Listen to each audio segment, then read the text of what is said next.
Assalamualaikum warahmatullahi wabarakatuh. Bismillahirrahmanirrahim. La haula wa la quwata illa billah. Asyhadu an la ilaha illallah wa asyhadu anna Muhammadar Rasulullah. Allahumma salli ala sayyidina Muhammadin wa ala alihi wa sahabatihi ajma'in, ma ba'd. Para sesepuh, alim ulama, al-mukarramun, hadirin dan hadirat rahimakumullah. Untuk di Majalengka ini temanya adalah memori historis. Bahasa Arabnya az-zakirah at-tarikhiyah. Historical memory, artinya ingatan sejarah. Kenapa kita belajar ingatan sejarah? Karena sejarah ini adalah merupakan bahan baku ideologi. Ya, paham sah? Sejarah itu bahan bakunya ideologi, dibangun dalam sejarah ini. Termasuk watak bangsa, tabiat, ya. Itu bagaimana dia merdeka. Kalau merdekanya itu melalui perjuangan fisik, ya, pertempuran, biasanya rakyatnya galak-galak. Tapi kalau merdekanya melalui perjuangan diplomasi, lembut.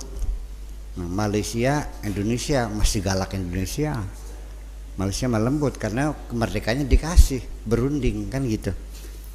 Nah, orang yang hidupnya penuh tantangan akan lebih ulet daripada orang yang hidupnya dimanja sejak kecil.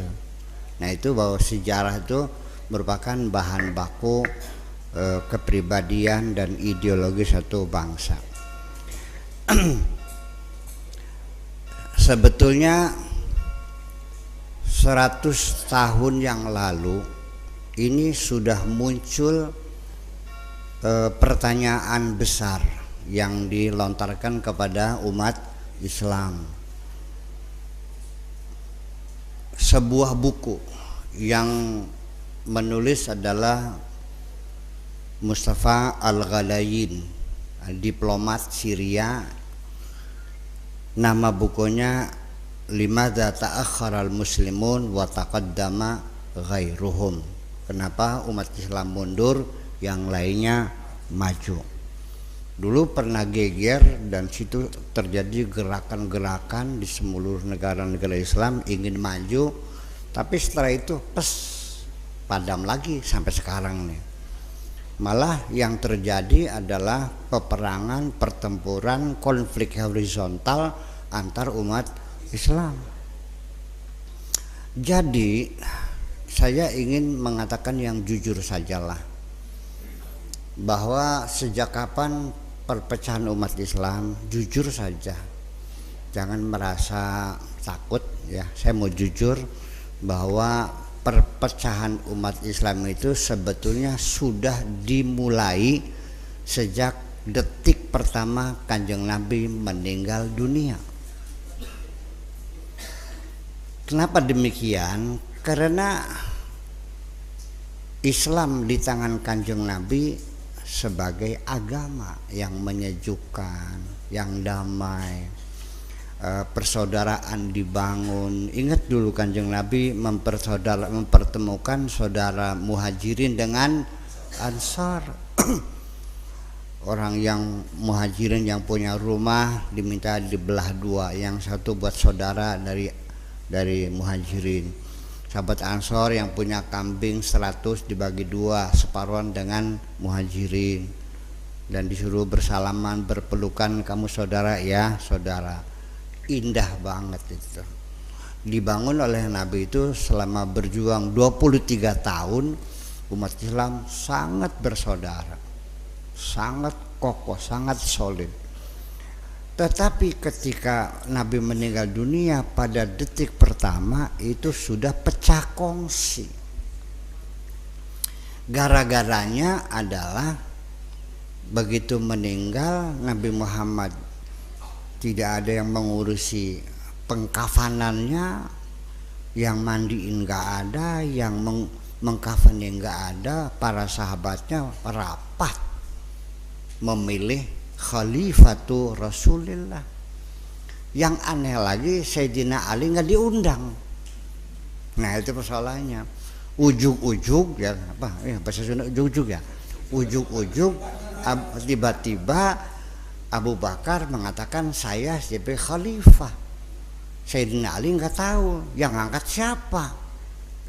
Nah ngambek kan pendukung Alinya ya, sampai sekarang yang mendukung Ali namanya Syiah, yang mendukung Abu Bakar namanya Ahli Sunnah wal.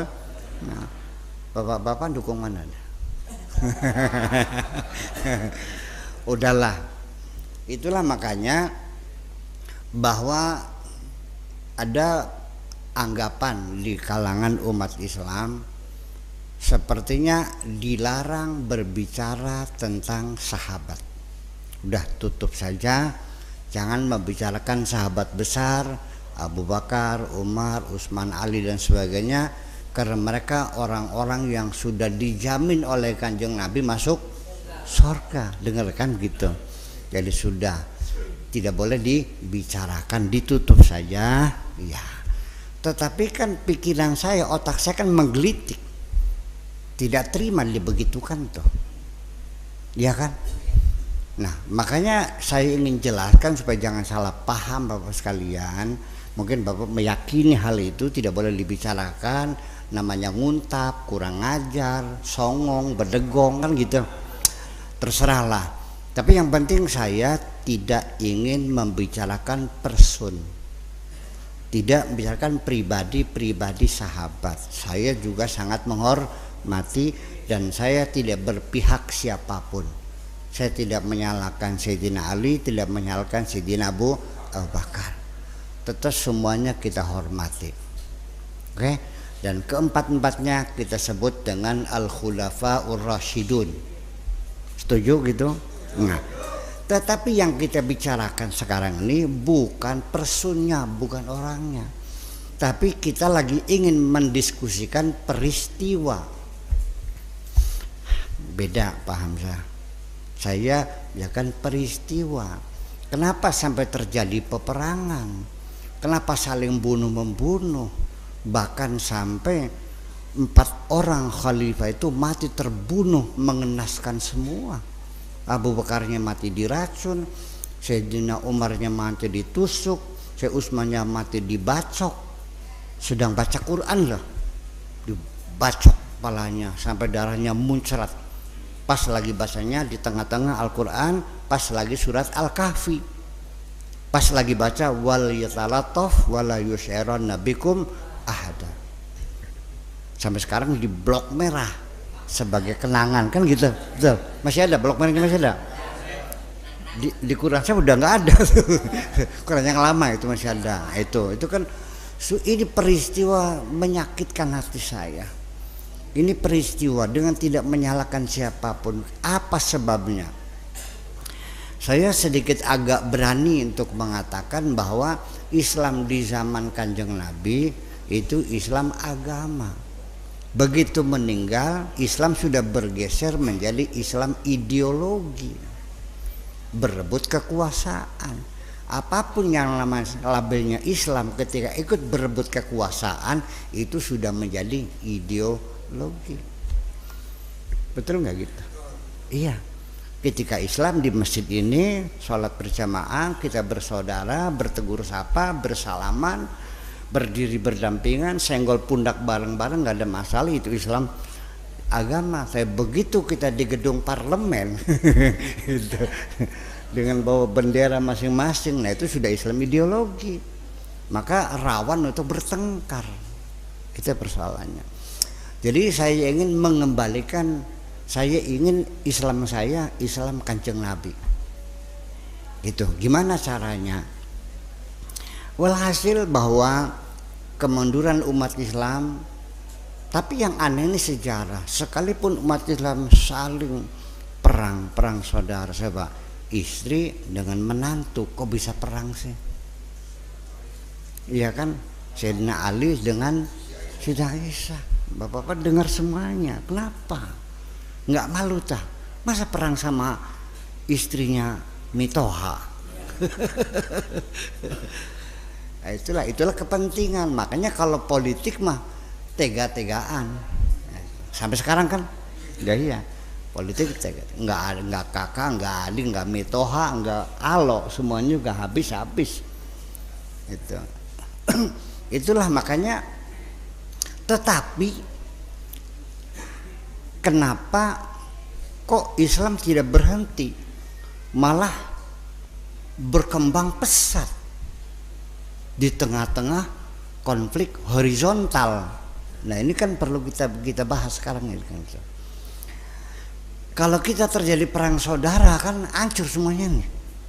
Jembatan yang kita bangun dirusak lagi kan begitu. Mungkin mobil dibakar, mungkin rumah orang dibakarin semuanya. Ini dalam peperangan tapi Islam terus berkembang. Apalagi ketika Sayyidina Ali dibohongin oleh Muawiyah. Dibohongin kan. Nah, pura-pura Al-Qurannya ditombakkan ke Al-Quran gitu. Sayyidina Ali kan jujur orangnya, percaya aja. Ya ditewak sekalian. Ngerti ditewak.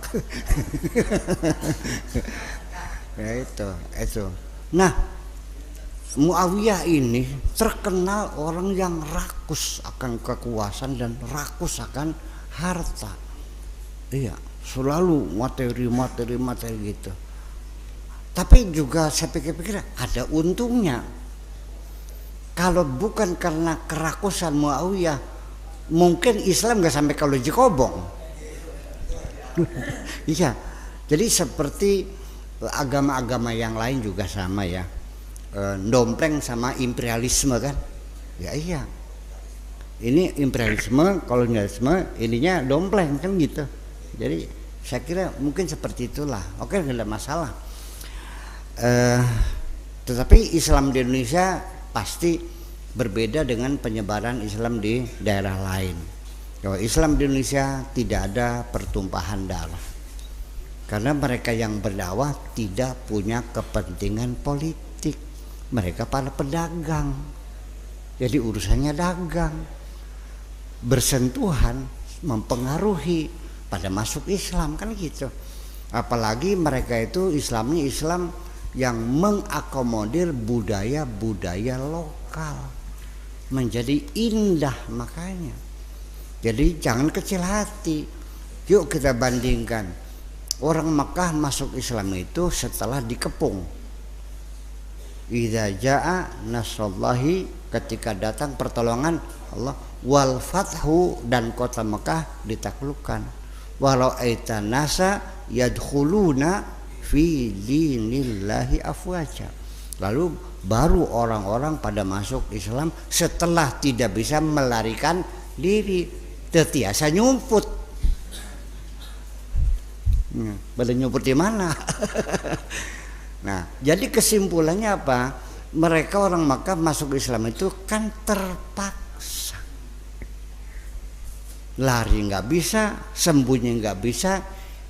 Ya udahlah, tinimbang dipayahan. Udah masuk Islam kan gitu. Nah, orang Lujikobong masuk Islamnya terpaksa apa sukarela? Jadi hebat mana? Lujikobong, muael lah. Nggak bakal kalah kita mah, kita lebih hebat. Iya, ditambah lagi di sana di negara-negara Islam tiap hari perang saudara, sampai sekarang saling bunuh membunuh. Dalam sejarah Islam di Indonesia tidak pernah saling bunuh membunuh. Kalau begitu Islam di Indonesia Islam yang paling damai dong. Yuk orang Arab silakan datang ke Lujikobong, belajar sama orang Lujikobong. Nah gitu loh. Iya, emang ya itu, ini adalah satu prestasi, satu kebanggaan bagi kita bahwa kita bisa membangun kehidupan yang harmonis dan damai, kondusif. Ya, sekarang baru beberapa akhir ini sebatas baru caci mencaci baru kan. Baru salah menyalahkan, tapi belum perang ya. Mudah-mudahan bisa kita atasi lah. Iya, nah. Tapi syaratnya satu, bapak-bapak jangan suka ngeladeni. Udah diem aja. pakai ilmunya ilmu EGP. Naon teh? Emangnya gue pikir itu aja lah, nggak usah dibantah, nggak usah dijawab, karena saya juga berpengalaman, pernah berulang-ulang berdialog, tapi ternyata saya bawa dokumen, saya bawa argumen, merekanya bawa dokumen. Nah, disitulah menjadi persoalannya. Jadi apa betul? Nah, sekarang pertanyaan kita kembali, kenapa umat Islam mundur? Sudah tidak bisa menyumbangkan ilmu pengetahuan apapun kepada dunia, tidak bisa menyumbangkan teknologi apapun. Kita hanya sebagai konsumen, semuanya dapat beli dari mereka. Bahkan makanan kita sendiri pun impor dari mereka. Beas ngimpor toh, bawang putih, gula, tepung, garam, apel, anggur. Nah ini apa, tempe juga ya, kedelai juga. Nah ini apakah ini bukan satu hal yang membahayakan kalau makanan bangsa ini harus diimpor dari seberang lautan? Iya memang beli, tapi ketika terjadi peperangan, ketika terjadi kekacauan di dunia, maka ekspor impor terhenti. Bisa mati kutu kita ini. Disitulah bahwa kita kehilangan keamanan pangan, ya kan? Pertahanan keamanan kita sudah lemah sekali. Itu jadi bukan hanya ilmu pengetahuan, teknologi, saya makanan pun impor. Nah, lalu ketika mereka membahas kenapa umat Islam mundur, disitulah terjadi berbagai alasan-alasan. Kita mundur karena gara-gara kita digempur oleh Holako pada abad ke-12, Genghis Khan, ya. Baghdad, imperium terbesar, diserbu, semua dihancurkan, sampai perpustakaan yang paling megah sealam dunia, menyimpan segala ilmu pengetahuan, konon ceritanya dibuang ke sungai Dajlah. Sampai 3 bulan sungai itu berwarna biru semuanya itu. Habis pengetahuan kita itu.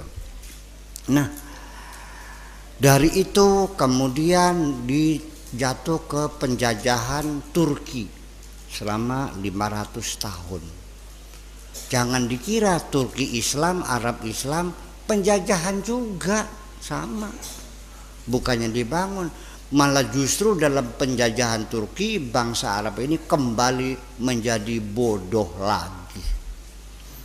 Kanjeng Nabi Muhammad mengangkat bangsa Arab dari bangsa yang paling bodoh menjadi bangsa yang paling cerdas ke alam dunia. Begitu dijajah Turki, kembali menjadi bodoh lagi dan buta huruf merebak di mana-mana. Kenapa? Karena upeti yang dibayarkan pajak itu langsung dibawa ke Istanbul di sana untuk berfoya-foya di sana, tidak dikembalikan kepada daerahnya lagi. Betul kan gitu. Nah, akhirnya akibatnya apa? Sekolah-sekolah tidak ada biaya, tutup. Masjid-masjid rusak, nggak bisa direhab. Kembali buta huruf lagi. Setelah itu dijajah oleh bangsa Eropa, oleh Inggris, Perancis dan Itali, ya kan? Setelah itu merdeka, setelah tahun 45 juga merdeka sih merdeka, tapi tetap masih diatur juga. Jangan dikiranya merdeka tidak, tetap aja masih diatur. Ya, penjajahan ekonomi, penjajahan budaya, penjajahan pemikiran, semuanya itu. Saya ingin kasih contoh saja. Sejauh mana sih kemerdekaan mereka? Tunisia merdeka dari Perancis, Libya merdeka dari Itali, ya kan gitu.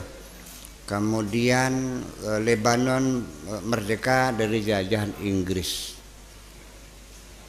Lah, tetapi ekonominya masih dikuasai, bahasanya juga masih dikuasai. Tunis itu negara Arab loh. Tunis, Aljazair, Maroko itu bekas jajahan Perancis selama 80 tahun.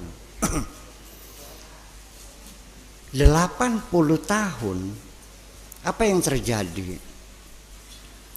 Orang Tunisia itu, semua orang Tunisia bisa berbahasa Perancis, tapi sebagian tidak bisa berbahasa Arab.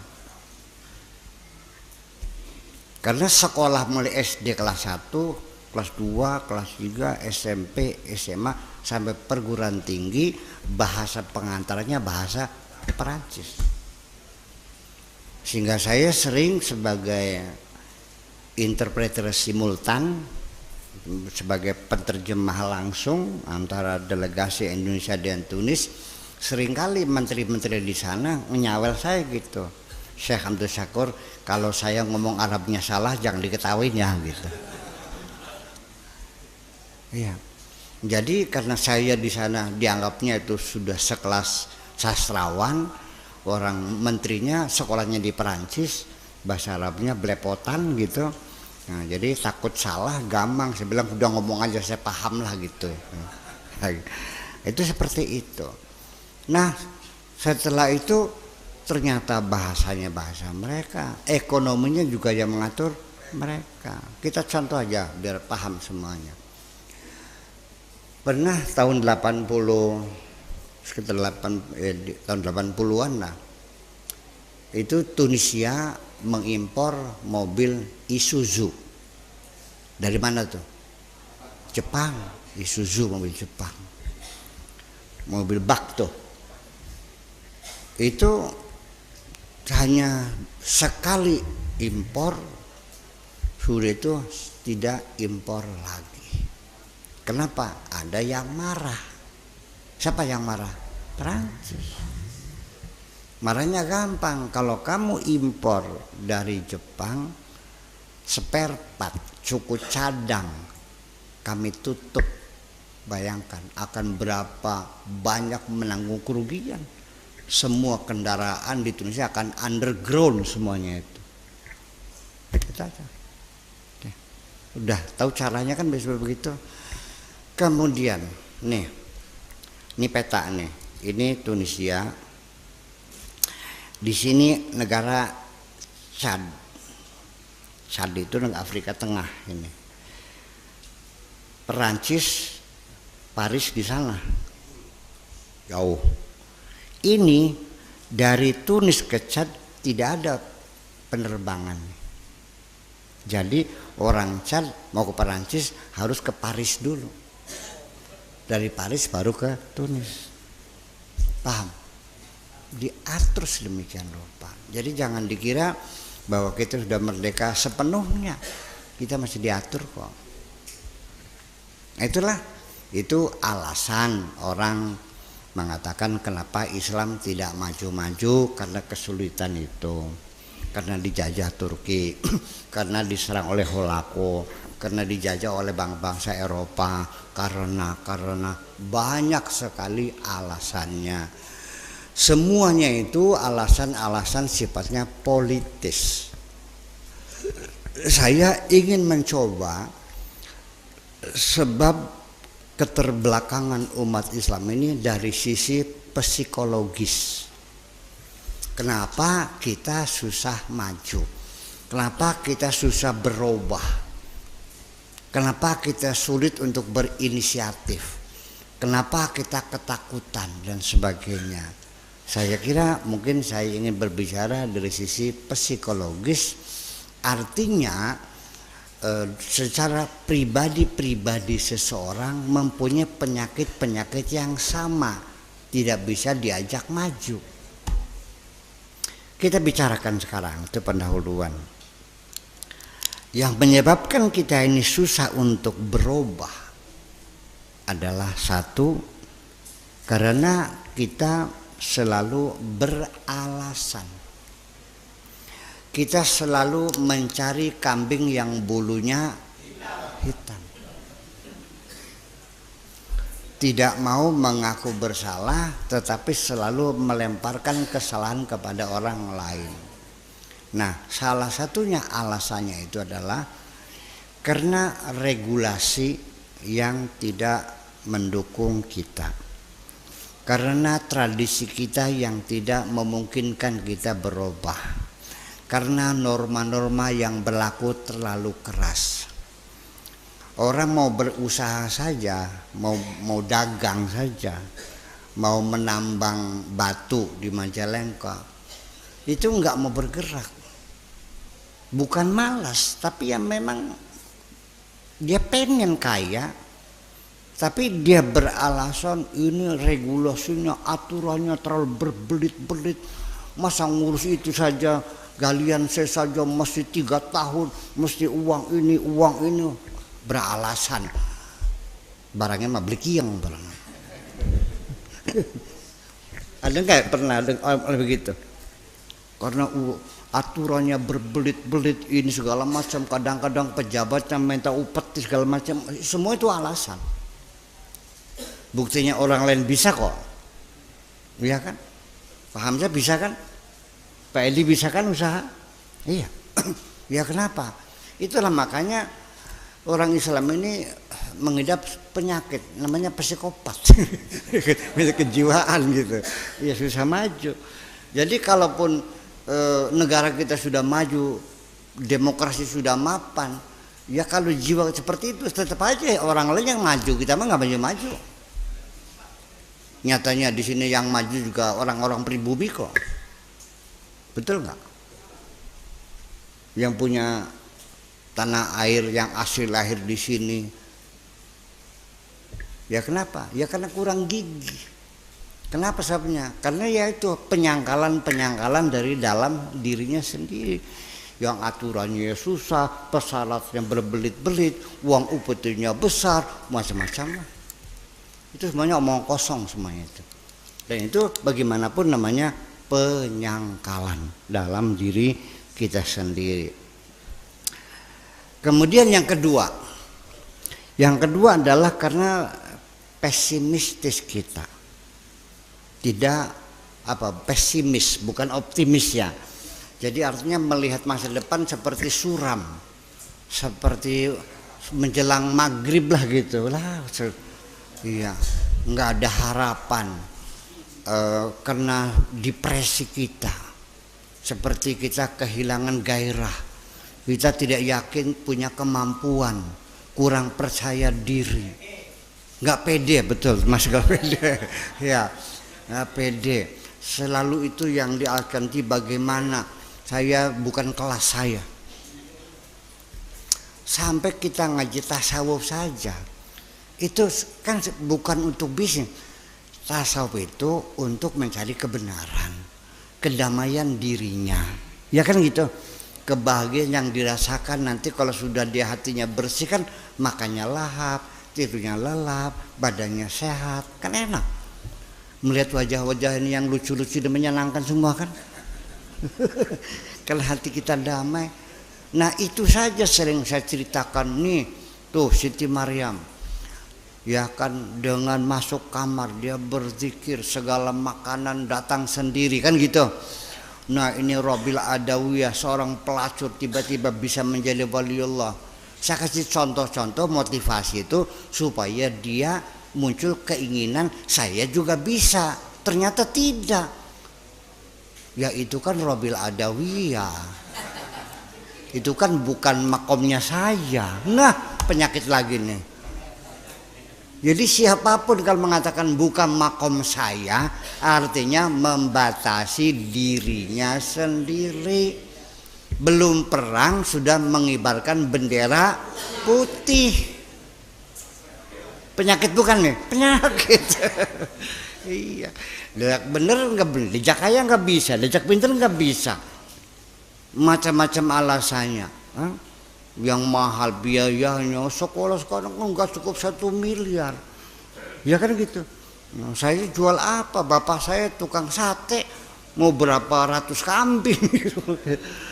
Lah saya juga sama, saya juga nggak punya apa-apa kok, hanya punya keinginan kok. Iya kan? Anak saya juga bisa masuk kedokteran kan, alhamdulillah. Padahal nggak pinter-pinter amat sih, nggak pernah dapat ranking. Yang ada hanya semangat. Nah dengan semangat itu Allah kasih kemudahan kok.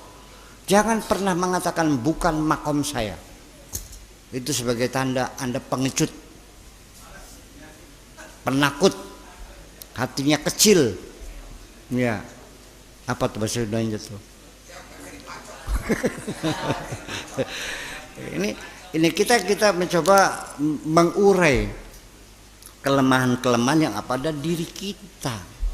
Kenapa tuh seperti itu? Jadi artinya ya itulah selalu pesimis. Susah ini nih. Kayak kita nggak bisa mencapainya. Ini mungkin kapan kita bisa selesainya lah? Mungkin nggak cukup umur. Padahal hadis Nabi setumpuk membangun semangat kita. Ada hadis yang sederhana. Kata Nabi, sekalipun besok engkau tahu akan kiamat, tetapi di tanganmu ada bibit, tanamkan saja, tidak ada urusan. Kan begitu. Ini gimana? Ya usia saya sudah tua, mau kapan menikmatinya? Nah, ini kan penyakit-penyakit lama begitu tuh. Nggak tahu di Legend Kopong ada nggak? Insya Allah nggak ada ya. Insya Allah nggak ada. Semangat. Lah iya, malah menjadi indah ketika ada orang kakek-kakek umur 90 tahun nanam kelapa. Kita sama tetangganya, nanam apa? Kelapa. Lah, kapan mau ngunduhnya? Kapan mau panennya? Buat anak cucu. Bayangkan. Itu. Ya, memberikan titipan kepada anak cucu. Ya kenapa semangat itu di Al-Quran begitu banyaknya? Kenapa kita tidak menggali Al-Quran dengan sebenarnya? Salah sendiri kalau baca Quran yang diobok-obok hanya mencari haram dan halal saja. Mutiara-mutiara yang terselip tidak pernah tersentuh. Nah itulah persoalannya. Kalau bicaranya haram halal ujung-ujungnya bertengkar. Betul nggak? Iya. Ya udah terserah. Nyong saya tuh ngerokok. Oh dibilangnya haram, dong dikit-dikit. Ya akhirnya kan YouTuber kan ada yang komen, Pak Kiai kok ngerokok? Bukannya haram? Saya bilang ya enggak haram saya mah. Saya ngerokok tidak melanggar haram karena menurut saya tidak haram. Jadi kalau orang yang mengatakan rokok haram lalu dia ngerokok, berdosalah orang itu. Saya emang enggak. Gitu aja kok. Nah itu persoalannya. Ya udahlah, udah tinggalkan itu semuanya. Kumaha siap bela gitu. Iya, seperti itu persoalannya. Iya. Itu yang ketiga. Lalu yang kedua, yang ketiga yaitu kita seringkali berdalih dengan takdir. Saya tidak mengajarkan takdir untuk mematahkan semangatmu untuk hidup, tapi kamu sendiri yang mematahkan semangatmu dengan mengatakan ini bukan takdir saya. Saya ditakdirkan bukan jadi orang kaya, saya ditakdirkan tidak jadi ulama. Dari mana taunya? Takdir itu baru tahu kalau sudah terjadi. Dari mana tahunya kamu ditakdirkan bukan jadi kiai? Saya juga nggak ngimpi jadi kiai itu. Ya, Pak Anda aja manggil saya kiai asalnya. Saya emang nggak pernah minta dipanggil kiai, enggak kok. Nah itu. Jadi kadang-kadang pengertian takdir disalahgunakan untuk mematahkan semangat. Ini jadi persoalannya. Kan Allah sudah menakdirkan kapan kita lahir, kapan kita mati. Sudah ada suratan takdirnya. Kita jadi orang kaya, orang miskin. Penyakit kita, rezeki kita, jodoh kita semuanya di tangan Tuhan. Dari mana tahunya? begini, kita masih merubah sedikit pemahaman takdir itu. Jangan lalu kita tidak berbuat apa-apa menunggu takdir.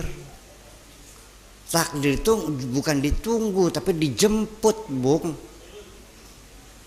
Iya. Ya kalau menang nyoba lah. Ya kan gitu. Dan silakan nyoba, kita nggak tahu kok. Dan sebetulnya masih mending nggak tahu takdir daripada tahu mah.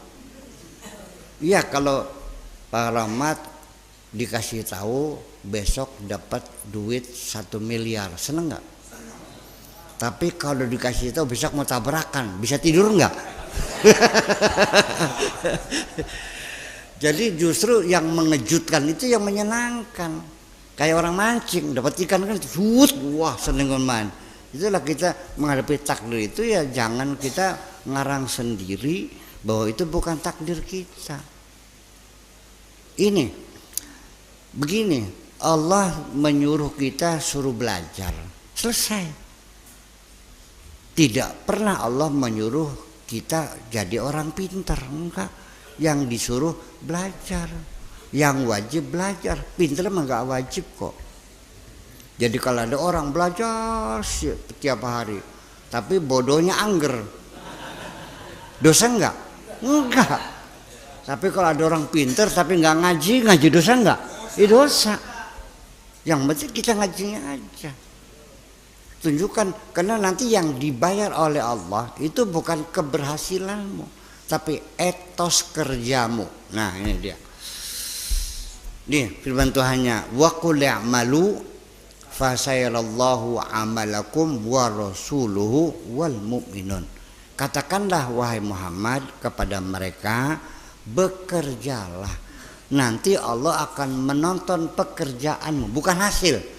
Yang ditonton pekerjaannya, etos kerjanya. Kalau hasil mah Allah yang menentukan, betul, tapi kita kan disuruh kerja.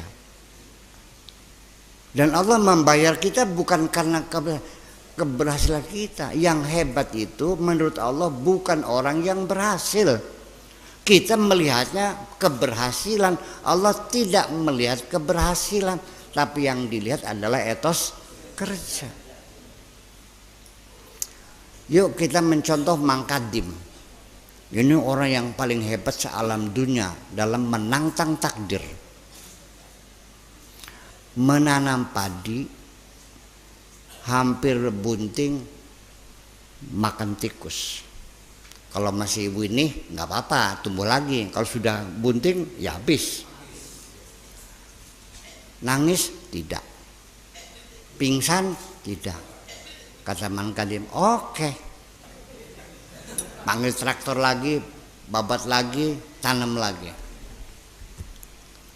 Dia makan keong. Keong apa namanya itu? Keong emas. Oke. Traktor lagi, tanam lagi. Kena suntuk. Traktor lagi, tanam lagi. Kena kebanjiran. Traktor lagi, tanam lagi. Kekeringan. Sampai akhirnya jatuh miskin, habis semuanya, tinggal celana pendek saja. Semuanya habis. Dan setelah itu dia mati. Itulah orang yang paling berhasil menantang takdir. Karena dia dilahirkan ke alam dunia dengan tugas menanam padi yang tidak pernah jadi, dilakoni sampai tekang mati. Hebat nggak? Itu dia. Itu yang hebat. Bukan Pak Hamzah yang hebat, bukan. Iya. Nah, itulah makanya. Jadi kita jangan menyerah. Kita disuruh Allah untuk berupaya, untuk bekerja. Berhasil. Takdir mah urusan Tuhan itu mah. Ya, kita lanjutkan yang keempat, yaitu kita sebabnya kita tidak punya keberanian, lemah semangat, karena kita dalam hidup kita, masa lalu kita banyak penderitaan, kesulitan, kemiskinan, kurang makan, kegagalan, sampai ngelamar perempuan saja 5 kali ditolak. Sejak itu sudah nggak kawin-kawin. Ya 5 kali ditolak, ngelamar lagi aja. Ditolak lagi, ngelamar lagi. Iya, ngelamarnya yang baik-baik saja, nggak usah maksa. Saya juga ngelamar istri juga nggak maksa kok, baik-baik aja. Ya diterima ya alhamdulillah, nggak diterima ya bagaimana caranya kan gitu. Iya, jangan dulu menyerah. Jadi begini, nanti ini untuk membuang memori-memori lama yang tersimpan dalam bawah sadar ini.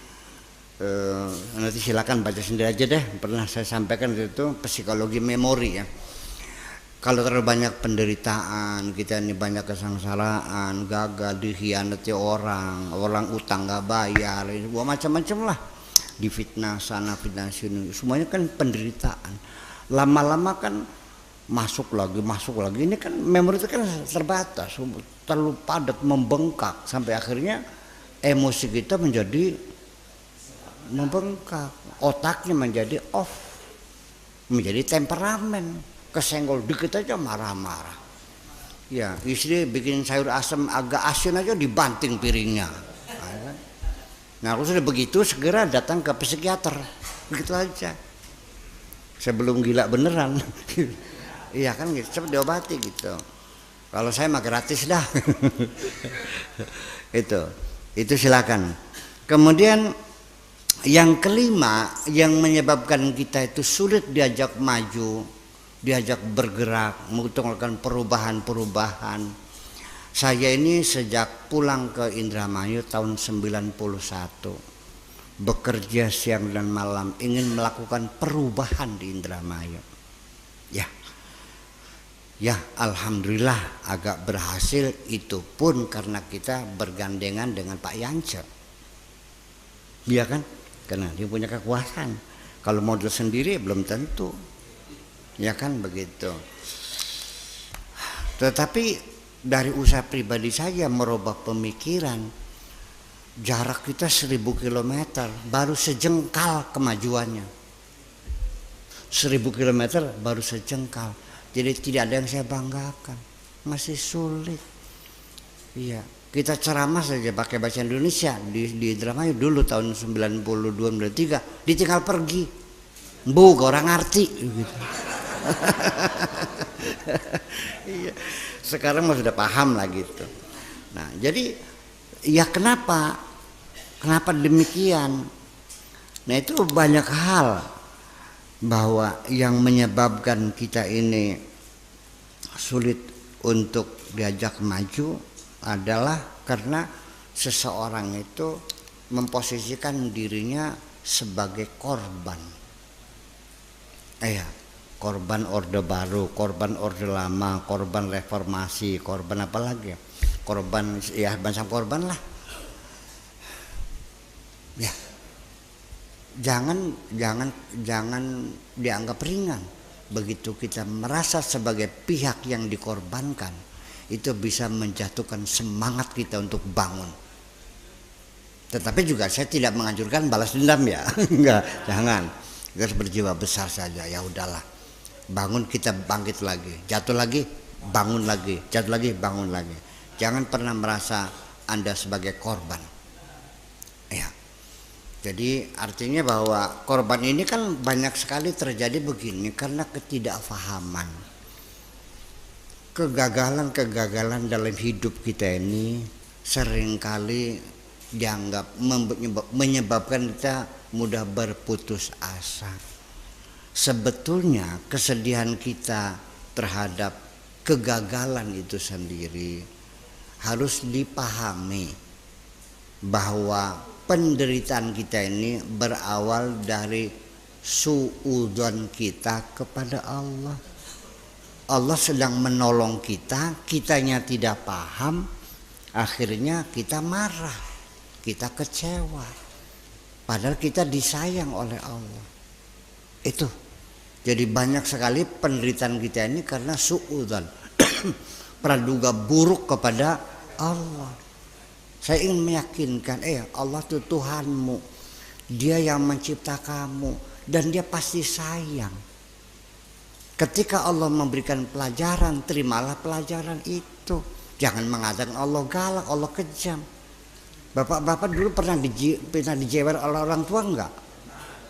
Kejam tak sayang orang tua. Nah itulah persoalannya. Nah kita tidak mau mengerti. Itulah makanya merasa sebagai korban. Nah saya ingin mengatakan begini. Baik saya ceritakan berulang-ulang tidak masalah. Sebagai contoh saja. Ini ada orang mau ke Amerika menandatangani kontrak dengan buyer yang ada di sana senilai $1 juta. Jadi kalau 15.000 per dolar berarti 15 banyak nggak Pak Edi? Banyak. Oh. Untuk rujuk kobong buat makan seumur hidup nggak habis. Betul nggak? Sok belikan beras habis nggak sampai mati? Nggak. Nggak bakal habis tuh. Nah berangkat ke Jakarta naik taksi menuju Bandara Soekarno-Hatta, sampai di tengah perjalanan di jalan tol bannya kempes taksi itu. Mau ganti ban serepnya kempes lagi. Nyetop mobil tidak ada yang berhenti karena jalan tol nggak ada orang berhenti. Akhirnya nggak jadi berangkat. Itu supir ditonjokin tuh sampai bonyok semuanya tuh. Gara-gara kamu saya gagal jadi orang kaya. Iya. Tetapi 1 jam kemudian setelah mendengar kapalnya jatuh di Kolombo, baru bilang alhamdulillah. Kalau ban gak kempes, gue ini sudah motor. Artinya Allah menyelamatkan dia. Kok kenapa mukulin supir? Ya kan nggak paham. Itu sajalah. Jadi sudah sebaiknya kita ke depan husnudzon saja kepada Allah. Jangan pernah suudzon kepada Allah, karena penderitaan kita berawal dari suudzon kepada Allah juga. Apalagi kepada Allah, kepada sesama saja orang punya suudzon nggak enak hidupnya kok. Begitu Anda mulai curiga istri berselingkuh, nggak bisa tidur kamu. Di kantor juga kerjanya nggak fokus ini, salah semua kerjanya ini, betul nggak? Sholat saja udah nggak tahu bagaimana. Orang imamnya bilang waladhdallin kumaha sih. Lamun iya nggak fokus. Karena suudzon sama tetangga dikirim makanan dibuang kok. Barangkali ada racunnya. Buang itu suudzon. Sudah tetangga kirim makan saja. Jadi wadah ya wadah lah silakan. Iya, nggak akan mati orang yang umurnya panjang kan? Ya itu aja udah nyaman udah. Jangan takut mati, mau mati semua kok. Itu jauhkan itu perasaan sebagai apa namanya? Kita ngoreksi ini faktor psikologis. Kenapa kita susah maju? Kenapa kita susah diajak berubah? Kenapa sih? Ya, itu tadi persoalannya. Kemudian yang keenam adalah rasa takut yang kita bangun sendiri dalam imajinasi kita. Yang salah asalnya orang tua. Waktu kita kecil udah maghrib belum pulang-pulang ditakut-takutin sama ibunya. Itu ada kuntilanak sebelah situ tuh. Akhirnya kan lari ketakutan. Nah karena ditakuti itu sehingga anak itu menjadi penakut. Malam saja mau kencing minta diantar. Kenapa? Dalam pikirannya dia mencipta kuntilanak di WC itu. Iya kan? Saking takutnya nggak sempat cebok lari. Adakah kuntilanak? Nggak ada kok. Itu dalam pikirannya. Jadi kita ini dikejar oleh rasa takut yang nggak ada. Rasa takut itu adalah dicipta oleh kita sendiri yang nggak ada. Bahkan kadang-kadang ada orang berpura-pura saya tidak pernah takut.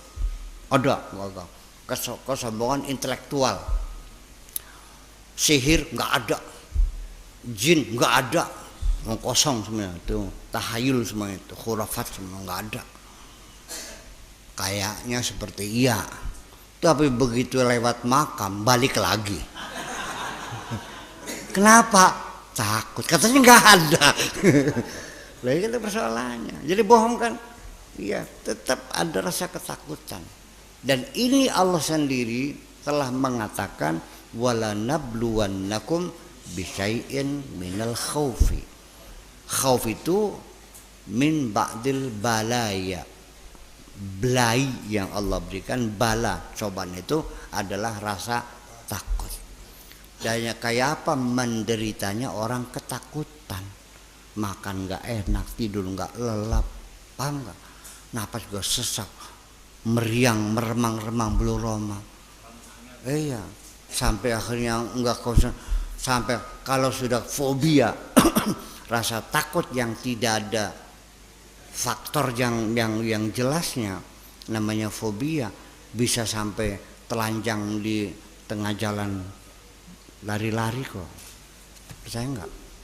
Ya iya, seperti nempel aja kuntilanaknya di belakang. Iya, nanti seperti ada yang berbisik di telinga.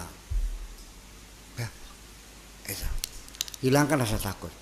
Ya, karena takut juga sebagai ujian Allah untuk kita.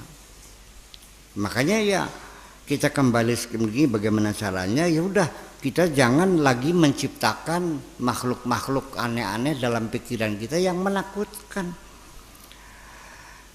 Allah tidak menyuruh kamu takut kepada siapapun. Allah menyuruhnya takutlah kepadaku. Wa khafuni, takutlah kepada, wa iyaya farhabun, takutlah hanya kepadaku saja. Orang kalau takutnya kepada Allah ceritanya lain, malah makannya lahap, tidurnya lelap, badannya sehat malah. Tapi kalau takut kepada makhluk nggak bisa tidur, itu bedanya. Jadi takut sama setan, pas takut sama Allah. Ya, ada orang tua kita yang dulu kita nggak punya rasa takut kok. Sejak kapan kita ngerasa takut? Karena orang tua yang menakut-nakutin. Nah, orang tua yang tidak berpendidikan ditakut-takutnya dengan setan. Bukan takut pada Allah, takut pada setan. Ya, digegel. Kuntilanak, wewe. Nah, ini. Jadi dari mulai pendidikan, dari peradaban, tradisi, semuanya membuat kita menjadi seperti itu. Bangsa penakut namanya itu. Dan kemudian yang ketujuh itu adalah dia sebetulnya tidak ingin maju. Alasannya menunggu situasi baik, menunggu kondisi nanti setelah pilpres selesai. Ngapa tunggu pilpres? Sekarang aja bergerak dulu. Nunggu nanti kalau sudah demokrasi terbangun. Ya kapan terbangunnya?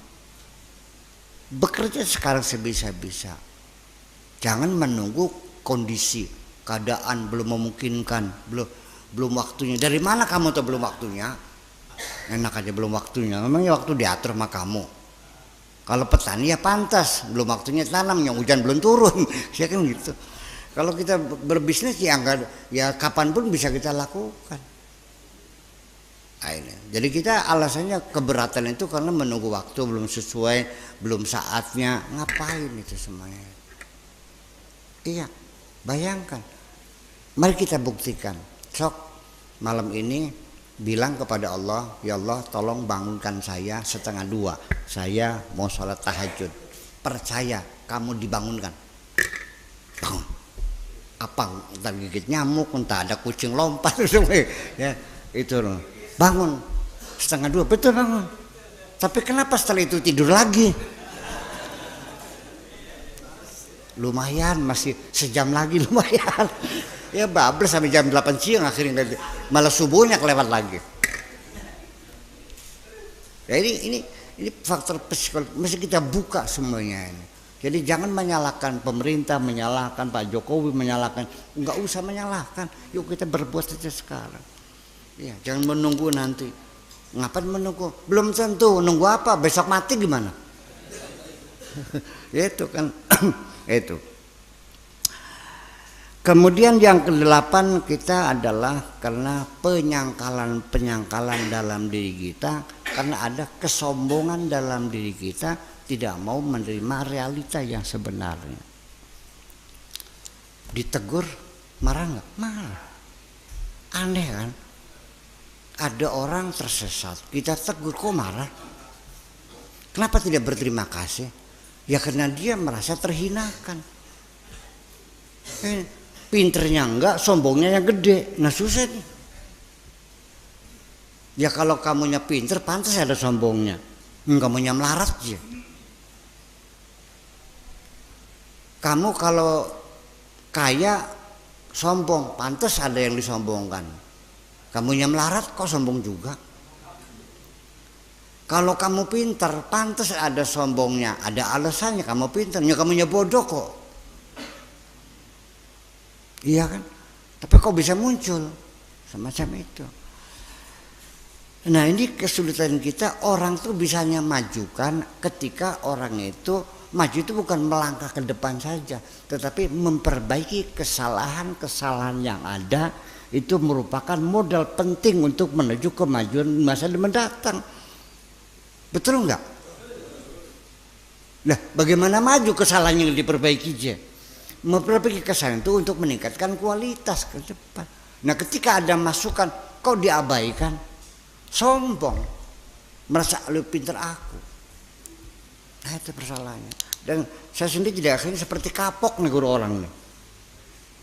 Kalau yang ditegur salah perjalanan kaki, mungkin orang berterima kasih.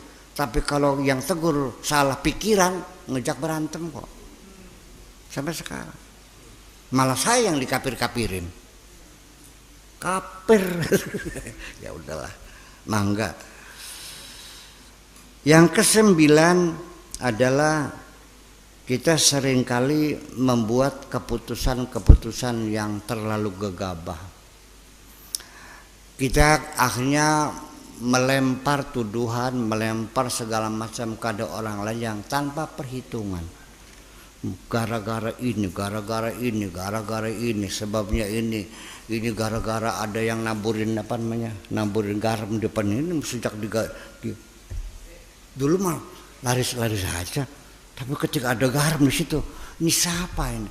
Akhirnya ini yang punya gulang-gulang, yang waktu kita habis mikirin semacam itu, dan itu nggak realistis kok. Ma yaftahillahu min rahmatin fala mumsikalah wa ma yumsik fala mursilalah. Kalau Allah membuka rahmatnya, tidak ada seorang pun yang bisa menutupnya. Tetapi wa ma yumsik, kalau Allah menutup rezeki kita, fala mursilalah, tidak ada yang bisa membukanya. Kalau Allah memang memberi rezeki kepada kita, biar tetangga kanan kiri buka warung semua tetap laris kok. Betul enggak? Dihalang nggak bisa. Tapi kalau sudah ditutup, sok minta sama Mitoha modal, jual tanah 10 hektar beak, nganjuk kok macam 1 miliar beak. Ini memang sudah ditutup, tidak ada seorang pun yang bisa menolong. Tuh, kenapa jadi menurut tangga yang buka warung, yang segala macam gulang-gulang? Nah, daripada kita mengambil keputusan-keputusan tuduhan-tuduhan nggak benar, cobalah kita berpikir secara logika saja. Kenapa warungmu nggak laku? Ya kan gitu. Kenapa? Karena gara-gara saya sakit. Tidak semua orang setelah buat rumah lalu bangkrut, enggak kok. Ya kan? Nah, ini kan seperti begini. Umat Islam mundur karena kita dijajah, karena kita ini. Jepang juga pernah hancur kok. Perang Dunia Kedua hancur nggak? Hiroshima, Nagasaki dibom. Setelah itu bangkit nggak? Bangkit kok. Nggak ada alasan. Jerman dibelah dua, Jerman Barat, Jerman Timur. Sekarang bangkit nggak? Meraja dunia juga kok. Kok bisa? Jadi nggak ada alasan kamu karena dijajah itu, ngomong kosong semua itu. Dasar tidak mau maju aja masalahnya.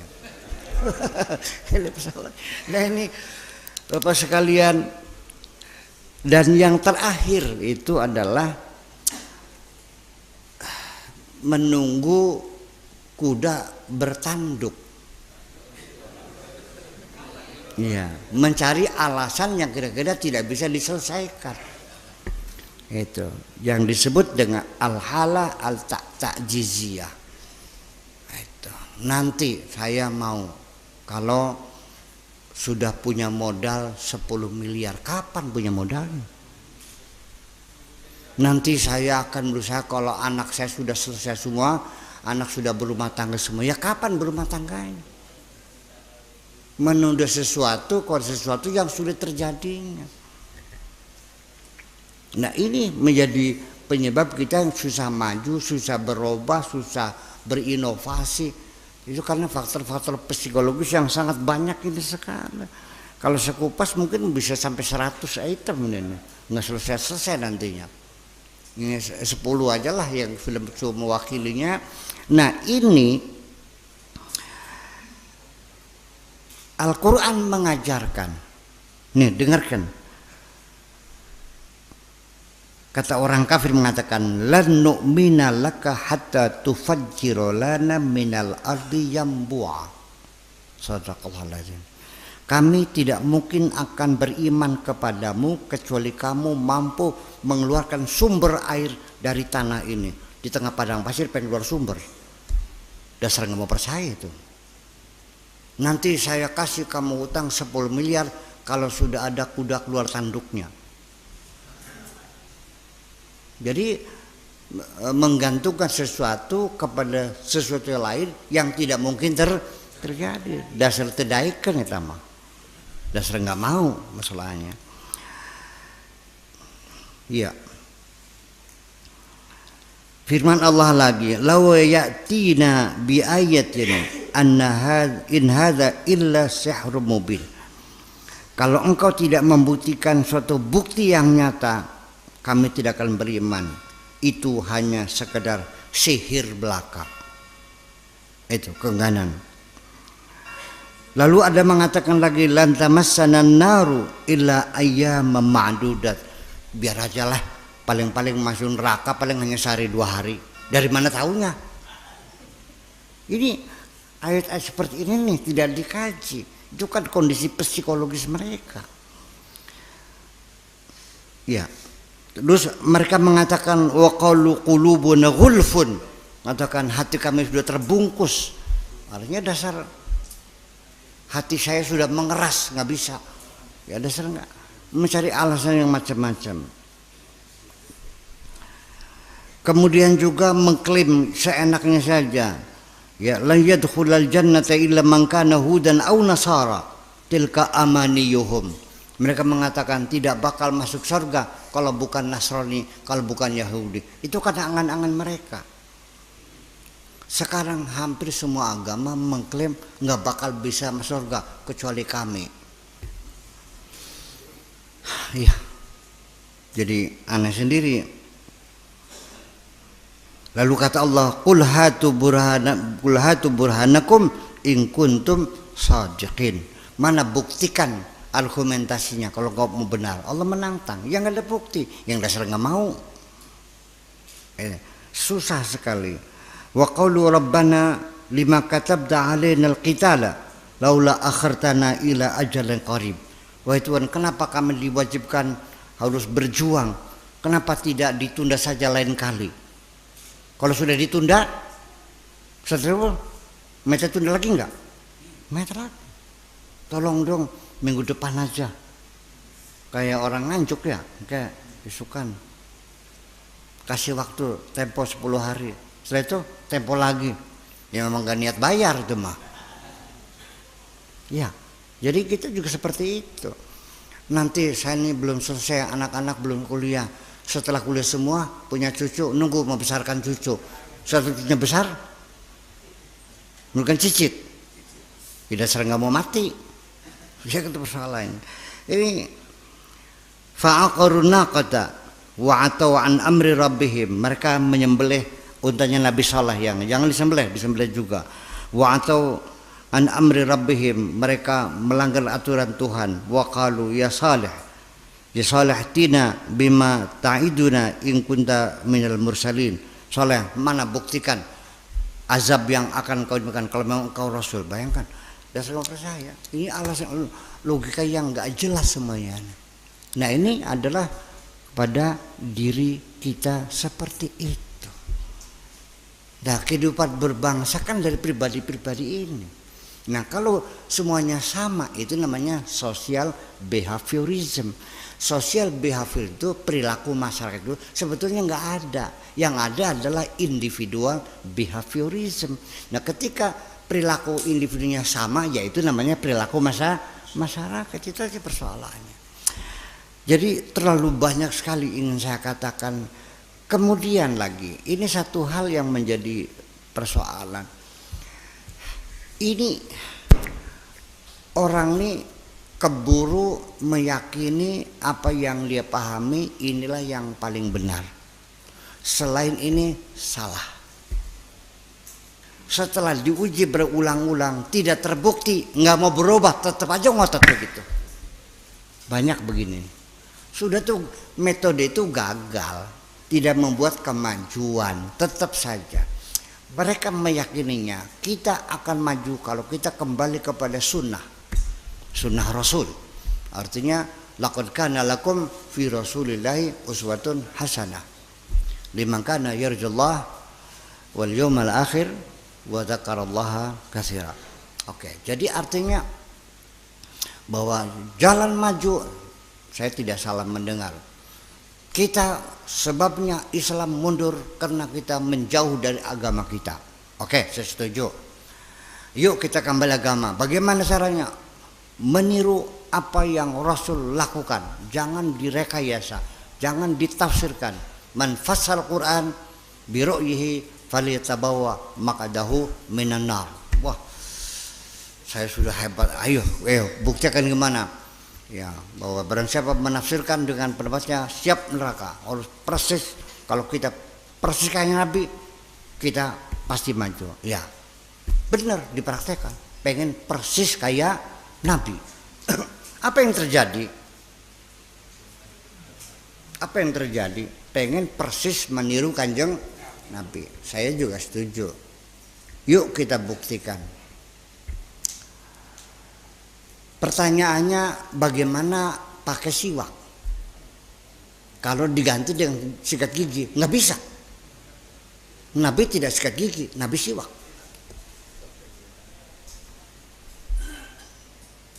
Persis seperti Kanjeng Nabi. Setuju pikiran besarnya, tapi ketika kita rinci, saya kecewa. Nabi menyuruh kita siwak, bukan sikat gigi. Jadi kalau sikat gigi itu tidak sunnah Rasul namanya. Mari dengarkan Rasulullah bicara, laula an asyqa ala ummati la amartuhum bisiwaki inda kulli salatin. Jadi yang disuruh adalah siwak. Siwak itu nggak bisa pakai kayu jambu, nggak bisa pakai kayu pohon mangga, nggak boleh. Harus dari kayu air. Belinya di Mekah dan di sana dipotong sekilan, dikecek-kecek ujungnya mengeluarkan serat. Itulah namanya siwak. Itu yang benar. Sikat gigi tidak ada artinya karena Nabi tidak pernah sikat gigi.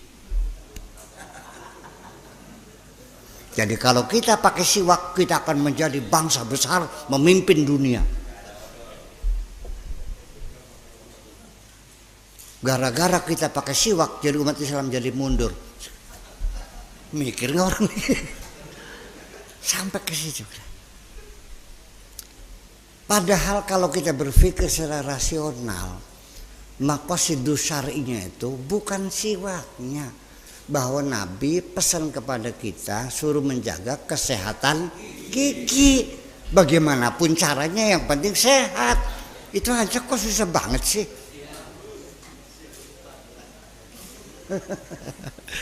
Lalu yakin kalau kita semua setiap sholat pakai siwak pasti memimpin dunia. Apa bunganya sih memimpin dunia? Mikir nggak orang tuh? Enggak.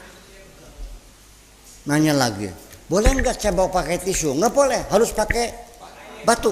Karena Nabi tidak pernah pakai tisu, Nabi pakainya batu, 3 biji basuh. Jangan pakai tulang, jangan pakai telepong kering, harus batu. Saya bilang apa? Ya silakan teruskan pakai batu, selecetnya.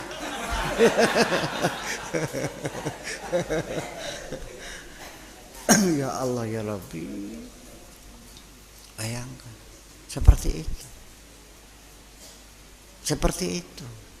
Dan lu katanya maju, ya kan masuk akal. Itulah makanya sampai sekarang dua paham yang tekstual dan kontekstual itu selalu berseberangan terus. Ya kan seperti itu. Iya kan? Lalu gimana? Dan ini bertengkar lagi. Karena nabinya pakai sorban, ya kita harus pakai sorban.